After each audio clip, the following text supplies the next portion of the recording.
ये लड़की मर जा। ओ एक और किल हेडशॉट के साथ ऊपर की साइड से। अरे 11 एचपी बचा, ये तो बहुत ज्यादा चैलेंजिंग हो गया।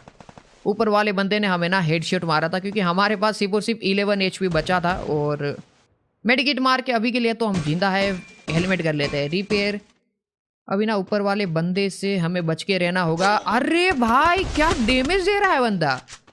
ये एक और बंदा नीचे आया और इसको भी हेडशॉट। ओ भाई पिस्तौल से हम लोग सिर्फ और सिर्फ हेडशॉट ही मार रहे हैं। पिस्तौल के साथ मुझे नहीं लगता अब तक हमने किसी भी बंदे का बॉडी शॉट के साथ किल किया है।